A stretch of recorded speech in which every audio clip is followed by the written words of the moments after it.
Halo, selamat pagi para pemirsa Banyumas TV yang saya kasihi di dalam Tuhan.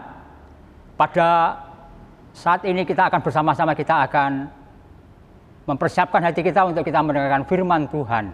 Sebelumnya mari kita akan berdoa bersama. Bapa, kami memuji dan bersyukur kepadamu oleh karena anugerah dan kebaikan dan kemurahan Tuhan. Pada saat ini kami mau bersama-sama mendengarkan firman Tuhan. Dialah Allah sendiri yang akan berbicara kepada kami semua, kepada semua para pemirsa di tengah-tengah keluarga maupun di tengah-tengah mereka berada. Tuhan berkati Bapak, kiranya firman Tuhan ini dapat menolong kami semuanya untuk kami semakin mengerti kehendak Tuhan. Pakai hamba-Mu Tuhan untuk menyampaikan kebenaran firman Tuhan. Hanya di dalam nama Bapa, Putra dan Roh Kudus, kami menyerahkan pembacaan firman Tuhan hari ini di dalam nama Tuhan Yesus Kristus. Amin. Kembali saya menyapa kepada semua para pemirsa di wilayah Banyumas dan Purwokerto. Kami sangat bersyukur kepada Tuhan bahwa kebaikan-kebaikan Tuhan yang Allah berikan kepada kita sekalian. Pada saat ini kita akan mendengarkan firman Tuhan, yaitu tentang rencana Allah. Setiap manusia pasti mencari satu kebahagiaan dan kesempurnaan dalam hidup ini. Tetapi Alkitab mengajarkan bahwa hanya ada satu cara untuk mengalami satu kebahagiaan yang sejati dan kehidupan yang sempurna, ialah dengan mengetahui dan mengikuti rencana Allah. Cara sederhana yang saya ketahui untuk menjelaskan rencana Allah itu ialah melalui penggunaan 4 hukum rohani. Sebagaimana ada hukum-hukum alam yang mengatur alam ini, demikian juga ada hukum-hukum rohani yang mengatur hubungan para pemirsa dengan Tuhan Allah. Hukum yang pertama, Tuhan Allah mengasihi saudara dan mempunyai suatu rencana yang indah bagi hidup saudara. Tuhan Allah tidak merencanakan bagi manusia untuk mengalami kehidupan yang negatif, kacau, dan penuh kekalahan. Banyak orang menyangka bahwa kekristenan itu penuh emosi dan fanatik, atau merupakan agama yang meniadakan semua kesenangan hidup. Mereka mengira bahwa jikalau seseorang menjadi orang Kristen, ia harus bersikap alim, serius, dan bermuram durja. Namun Alkitab mengatakan kepada kita bahwa karena begitu besar kasih Allah akan dunia ini, sehingga ia telah mengaruniakan anaknya yang tunggal, supaya setiap orang yang percaya kepadanya tidak binasa, melainkan beroleh hidup yang kekal. Di dalam Yohanes 3 ayat yang ke-16. Alkitab mengatakan juga bahwa Allah bermaksud agar manusia hidup dengan penuh kelimpahan, yaitu suatu kehidupan yang berarti dan penuh kebahagiaan.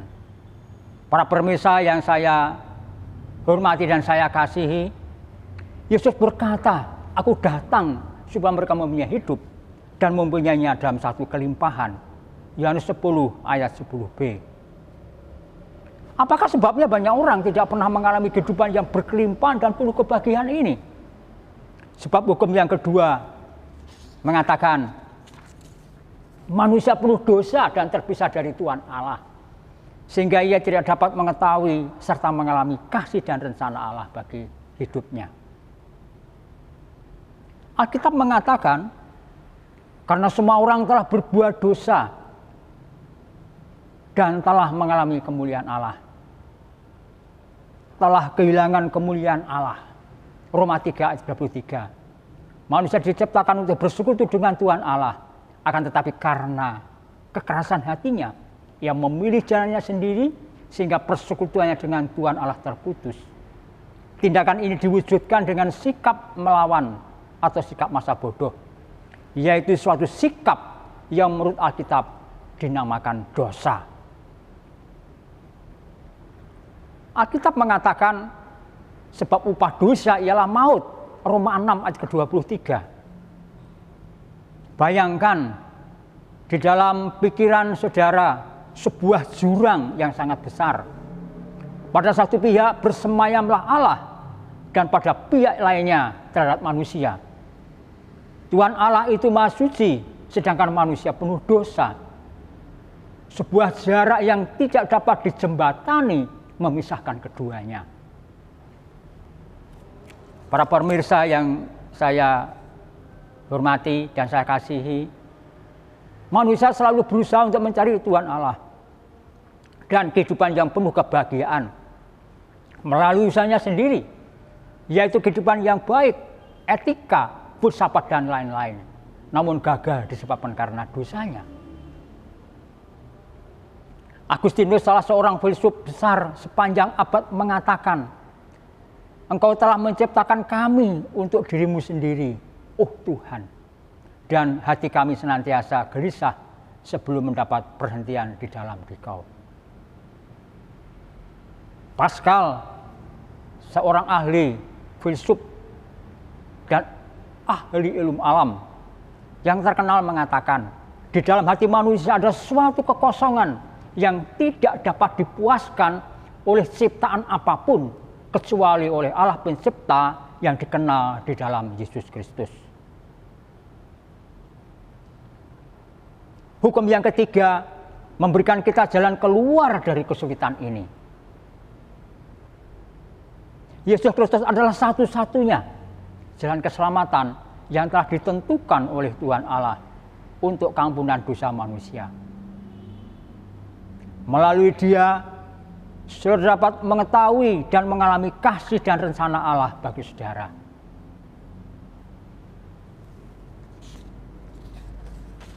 Di dalam Perjanjian Baru, Roma 5 ayat ke-8 dikatakan, "Akan tetapi Allah menunjukkan kasih-Nya kepada kita oleh karena Kristus telah mati untuk kita ketika kita masih berdosa." Dengan kata lain, jurang pemisah antara Tuhan Allah dan manusia itu tidak dapat dijembatani oleh usaha manusia, melainkan hanya oleh Tuhan Allah melalui Yesus Kristus. Sejenak kita akan mendengarkan iklan sebelum nanti kita akan lanjutkan lagi.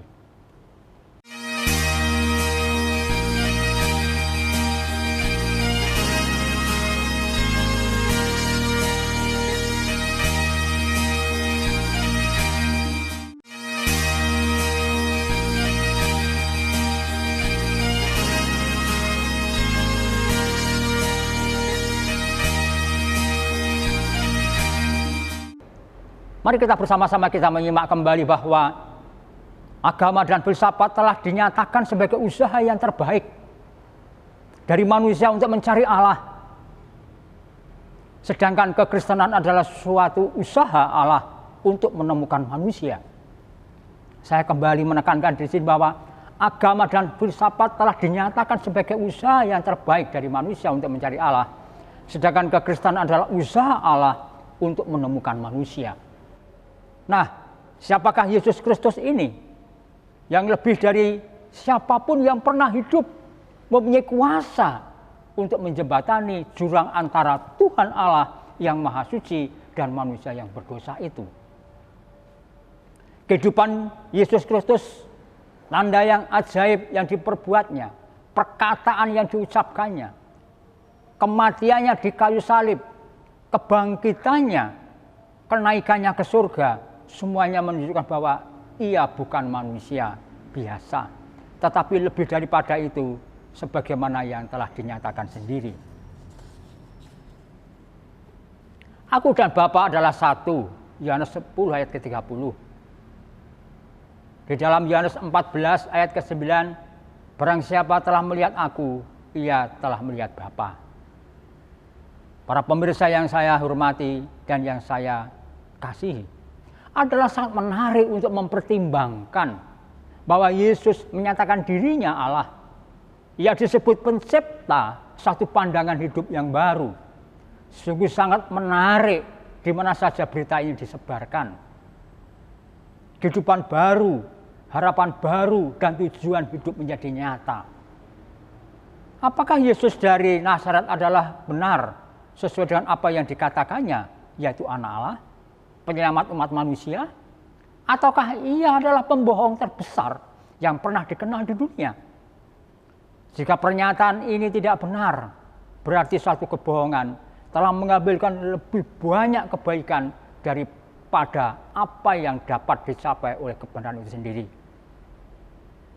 Para pemirsa yang saya hormati, Kristus tidak hanya mati tetapi ia bangkit pula dari kematian, sebagaimana dikatakan oleh Alkitab.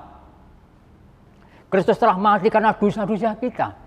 Ia telah dikuburkan, ia telah dibangkitkan pada hari yang ketiga sesuai dengan kitab suci. Ia telah melakukan diri kepada Kefas dan kepada kedua muridnya. Sesudah itu ia menampakkan diri kepada lebih dari 500 saudara sekaligus. Itu ada di dalam 1 Korintus 15 ayat 3 sampai ayat yang ke-6. Yesus Kristus menyatakan bahwa ia adalah satu-satunya jalan kepada Allah. Yohanes 14 ayat ke-6. Akulah jalan dan kebenaran dan hidup. Tidak ada seorang pun yang datang kepada Bapa kalau tidak melalui aku. Tuhan Allah telah menjembatani jurang yang memisahkan kita dengan dirinya, dengan cara mengirimkan anaknya yang tunggal, Yesus Kristus, untuk mati di kayu salib ganti kita. Namun tidak cukup hanya mengetahui ketiga hukum ini. Hukum yang keempat mengatakan kita harus menerima Yesus Kristus menjadi juru selamat dan Tuhan kita dengan mengundangnya secara pribadi. Dengan demikian kita dapat mengetahui dan mengalami kasih dan rencana Allah bagi hidup kita. Menjadi seorang Kristen melalui kelahiran baru di dalam roh. Allah itu roh dan kita tidak dapat bersekutu dengan Allah sebelum kita dilahirkan di dalam roh. Hal ini terjadi kalau Yesus Kristus masuk ke dalam hidup kita. Sebelum Kristus masuk ke dalam hidup kita, kita tidak mengenal Allah dan tidak mengerti maksudnya bagi kita. Firman Allah adalah suatu hal yang tidak masuk akal dan buku yang tidak menarik. Kita tidak berkeinginan untuk bersekutu dengan orang yang mengasihi dan mengikuti Kristus. Oleh sebab itu kita harus menerima Kristus. Dikatakan tentang Kristus di dalam perjanjian baru, tetapi semua orang yang menerimanya diberinya kuasa supaya menjadi anak-anak Allah, yaitu mereka yang percaya dalam namanya. Yohanes 1 ayat yang ke-12. Saudara dapat menerima Kristus dengan iman, sebab karena kasih karunia kamu diselamatkan oleh iman. Itu bukan hasil usahamu, tetapi pemberian Allah. Itu bukan hasil pekerjaanmu. Jangan ada orang yang memegahkan diri. Efesus 2 ayat 8 sampai ayat yang ke-9. Para warga masyarakat dan para pemirsa di wilayah Banyumas dan Purwokerto yang saya kasihi, kita menerima Kristus dengan mengundangnya secara pribadi. Kristus berkata, lihat aku berdiri di muka pintu dan mengetuk. Jika ada orang yang mendengar suaraku dan membukakan pintu, aku akan masuk mendapatkannya. Dan aku akan bersama-sama dengan dia dan ia bersama-sama dengan aku. Wahyu 3 ayat yang ke-20. Menerima Kristus meliputi penyerahan hidup kepadanya. Percaya kepada Kristus untuk datang di dalam hidup kita, mengampuni dosa-dosa kita dan menjadikan hidup kita sesuai dengan kehendak-Nya. Tetapi menerima Kristus memerlukan satu tindakan berdasarkan kemauan dan keinginan hati para pemirsa. Bayangkanlah dalam pikiran para pemirsa ada dua buah lingkaran yang menggambarkan dua macam kehidupan. Di dalam kedua lingkaran ini ada sebuah tahta yang mewakili pusat kekuasaan hidup kita. Lingkaran yang pertama ialah kehidupan yang dikuasai oleh si aku. Dirinya sendiri bertahta dalam kehidupan ini, yang menguasai hidupnya. Sedangkan Kristus berada di luarnya. Namun ia ingin masuk. Lingkaran yang kedua menunjukkan bahwa Kristus menguasai tahta hidup kita. Semua keinginan dan kegiatan dalam hidup ini dikuasai oleh Kristus yang menghasilkan keserasian sesuai dengan rencana Allah. Ya. Para pemirsa yang saya hormati, sejenak kita akan mendengarkan menyaksikan iklan berikut ini.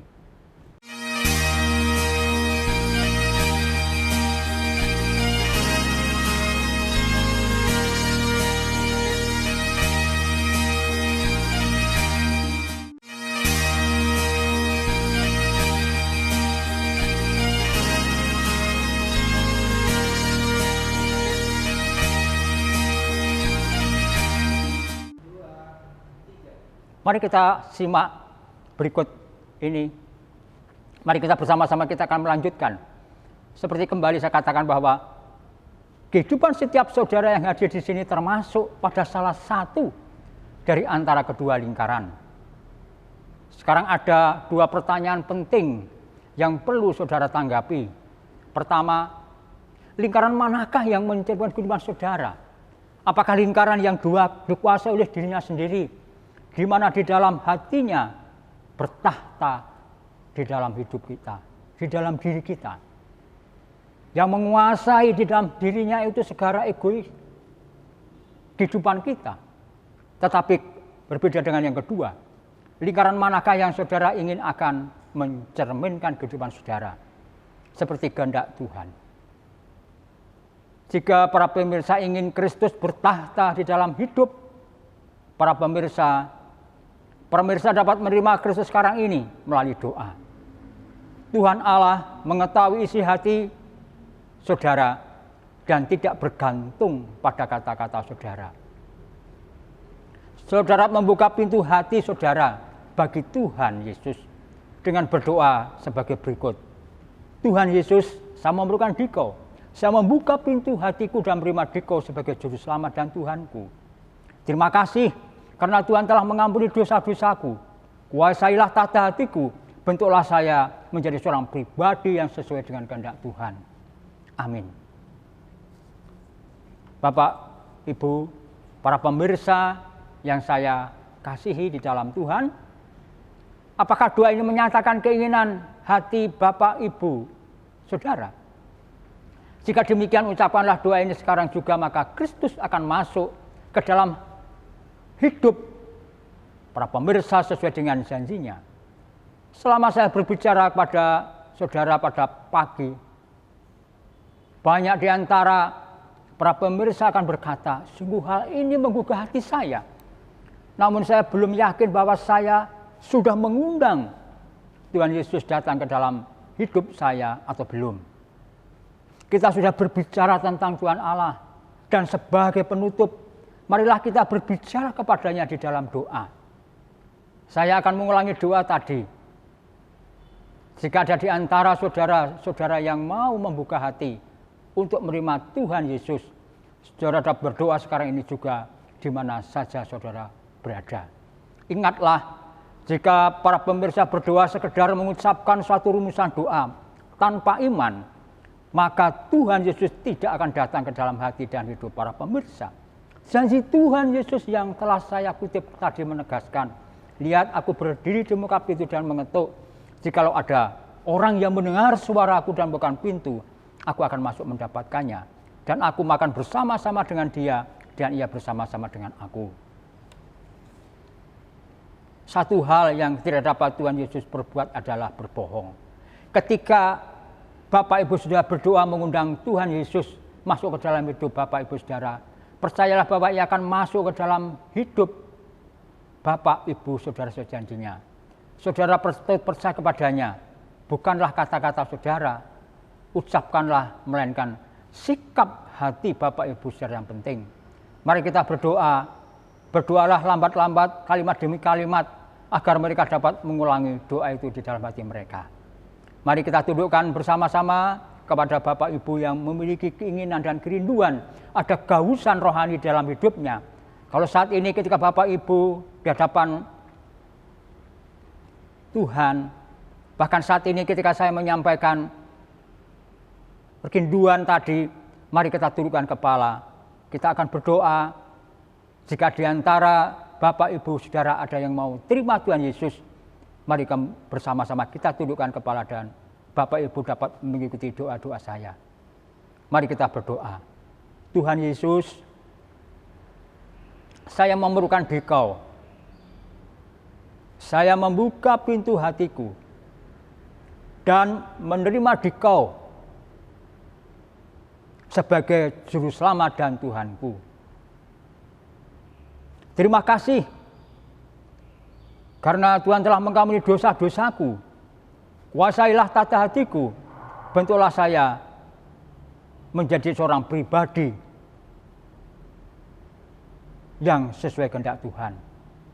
Amin. Demikianlah firman Tuhan yang dapat saya sampaikan di dalam rangkaian acara pada pagi hari ini. Saya percaya bahwa ketika kita bersama-sama mendengarkan ada sesuatu yang dapat Bapak Ibu rasakan. Bagaimana tiap-tiap hari kita ada kesempatan demi kesempatan.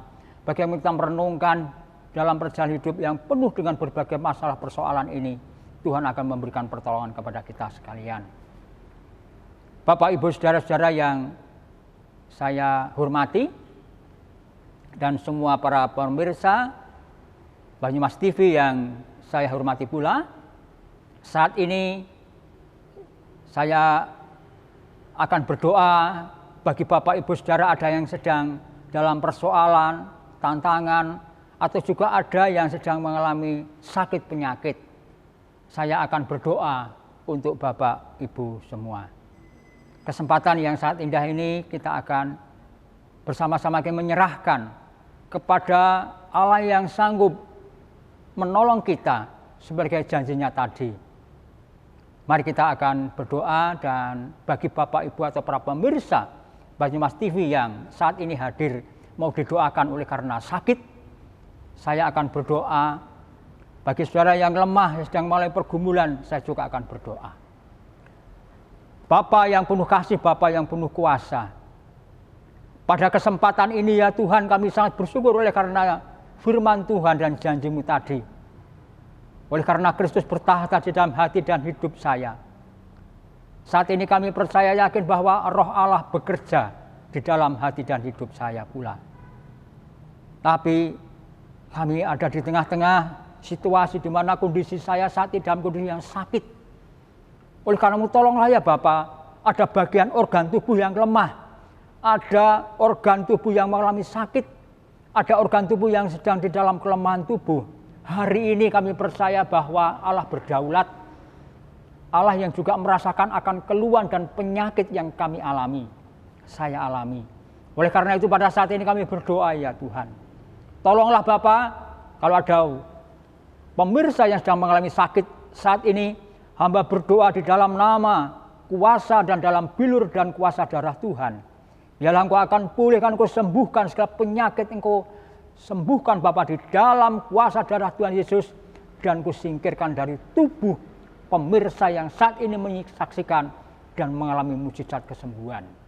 Terpujilah oleh karena kuasa-Mu, kiranya Engkau akan menolong dan memberkati.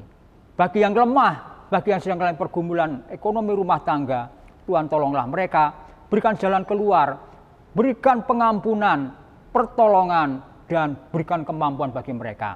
Terpujilah oleh karena kasih Tuhan. Kami bersyukur oleh karena kebaikan-kebaikan Tuhan. Biarlah Engkau memberkati kami semua, ekonomi rumah tangga kami. Mungkin ada suami istri yang mengalami keretakan, hubungan yang kurang harmonis, hubungan dengan anak-anak, tolonglah mereka. Supaya Engkau kembalikan bagaimana mereka menjadi suasana harmoni di tengah-tengah keluarga mereka. Terima kasih Tuhan, lo rancangan dan kebaikan Tuhan. Biarlah Engkau memberkati kami semuanya. Hanya di dalam nama Bapa, Putra dan Roh Kudus kami berdoa dan bersyukur. Amin. Ya. Bapak Ibu, para pemirsa Banyumas TV yang saya hormati, inilah firman Tuhan yang pada pagi hari ini saya sampaikan, kiranya menjadikan berkat bagi kita sekalian, dan saya yakin percaya bahwa di waktu-waktu mendatang kesempatan untuk kita bisa bertemu, saat-saat di mana kita masih bisa mendengarkan, marilah berikan waktu, kesempatan untuk kita mendapatkan sesuatu. Bagaimana hati rohani kita menjadi sejuk, hati rohani kita menjadi damai dengan siapapun, dengan lingkungan, dengan tetangga, latar belakang apapun. Ketika kita ada suasana damai itu, maka suasana keluarga, masyarakat di mana kita berada menjadi damai. Kiranya Tuhan memberkati kita sekalian, dan Tuhan memberkati kita sekalian dan Tuhan menolong keluarga kita masing-masing. Dan sampai jumpa di waktu mendatang, biarlah Allah sendiri akan menolong kita untuk kita bisa bertemu kembali. Selamat pagi, Tuhan memberkati.